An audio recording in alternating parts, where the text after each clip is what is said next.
This is the last preview video for BGR for 2018 and we're here today to discuss about Nocturion, which just launched on Kickstarter. Let's take a look about the game and let's see if it's good and if it's worth checking out.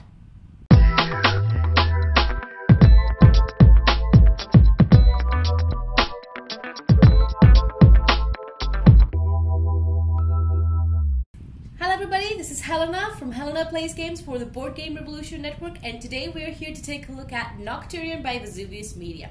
This is a dark fantasy game with some dice rolling, resource management, and worker placement mechanisms. Essentially, in Nocturion, players assume the role of noble houses who need to fulfill quests by gathering resources and managing them correctly, as well as building armies of beasts that need to control in order to become the most powerful of the land.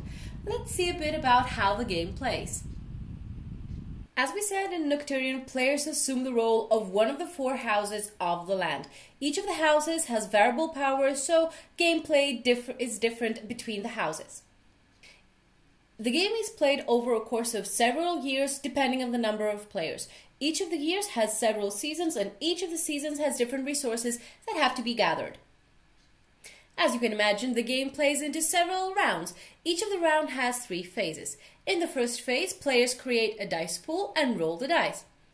Secondly, each of the players, after they have chosen one of the dice, take a course of several actions until they have nothing else to do. And the third phase is the cleanup phase. Let's see a bit about the different actions that the players have. Players can either reserve one of their dice, activate a location, equip an heirloom, use their house abilities, use beasts, or go on a quest. When we say that players can save a die, this means that they can put it aside in the reserve and use it in a further turn. When you activate a location, what the players do is take the die and place it on the location of their choice based on the pips that it has and the locations that can be activated. After you activate a location, you need to take a specific course of action. First, you move the season marker based on the resource that is on the location card. Then you replenish the resources. Third thing, you gather the resource of the location. And fourthly, you resolve the location's ability. If you want to equip one of your heirlooms, what you have to do is discard the resources that are indicated on the card and then you equip one of your heirlooms. Each of the heirlooms that you equip unlocks one of your house's abilities. So if you have one heirloom, you can use one ability, 2 heirlooms, 2 abilities, and 3 heirlooms. You have unlocked all abilities of your house. Now, as we said, each of the houses has variable abilities, therefore gameplay is different between players. The next thing that you can do is use beasts. Beasts are spawned by activating a location's ability, but using them is a different player action. In order to use them, what you have to do is essentially read what the card says, and you can essentially play the beasts at any given time throughout the game, depending on when each ability is resolved. Another thing that the beast card does is it indicates whether you can manipulate your dice by increasing one or decreasing one of the value of your die. In order to use one of the beast's abilities or to manipulate your dice, what you need to do is place an exhaust token on the beast card. Another thing that you can do is go on a quest. Now, what you do in this case is simply read the quest card, see the resources that you have to discard the resources, and after you have successfully completed the quest, then you take the reward of each quest. This is Nocturion by Vesuvius Media, everybody. This game is played with 2 to 4 players and takes around an hour to play after you've learned the rules and you know what you're actually doing in the game. As we said, the game has various mechanisms that it uses. The first one is dice rolling. So at the beginning of each round, all players create a dice pool. The first player rolls the dice, and then in clockwise order, each of the players chooses one die that they're either going to use in this turn or that they're going to save to use for later turns. This whole dice rolling mechanism creates a light strategy element combined with the way that the season works.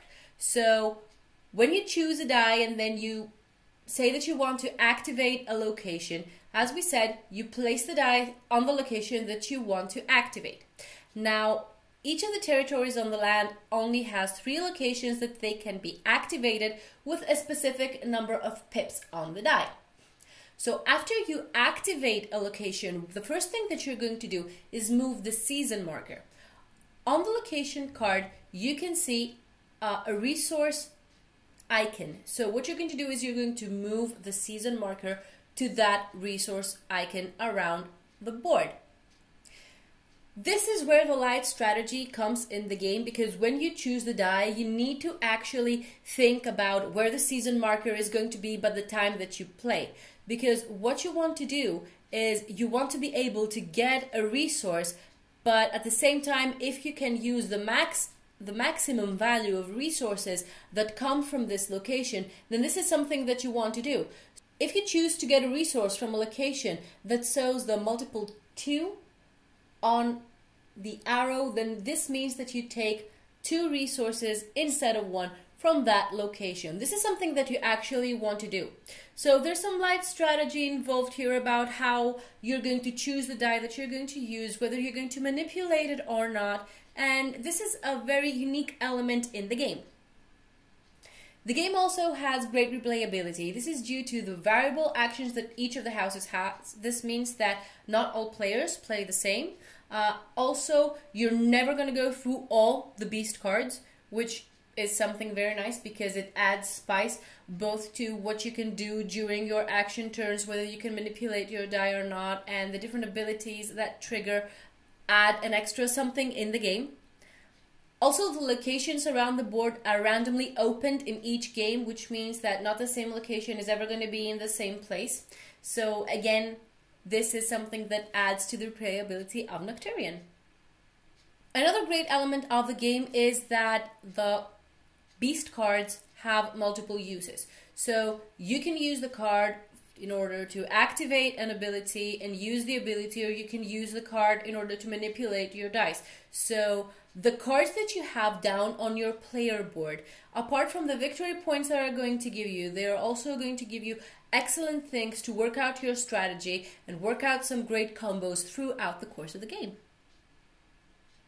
The game is created in such a way that it starts at a quite slow pace, which means the downtime is almost 0. And then as the game progresses, you have so many choices and you have so many things to think and choose from and abilities to trigger, which means that downtime is a bit increased, but this actually depends on each of the players and how much they like to think about it. Nocturion is a dark fantasy game. However, the theme did not come as much throughout the course of the game, although the artwork on the cards and on the board help to the immersion of the game. One thing that I'd like to mention is that there is some interaction in the game, especially due to the abilities of the beasts that you have on your player board, as well as on some of the locations. However, the game could probably use like a bit more interaction with the players. This is Nocturion by Vesuvius Media, everybody. The game is live on Kickstarter and you can find the link in the description below. Please bear in mind that this is a preview copy, therefore you might find some changes in rules, components, or artwork with the final copy that you're gonna get. Thanks very much for watching. Make sure that you follow Board Game Revolution in the social media, as well as me if you would like to see any more videos and news from the board game industry. Until next time!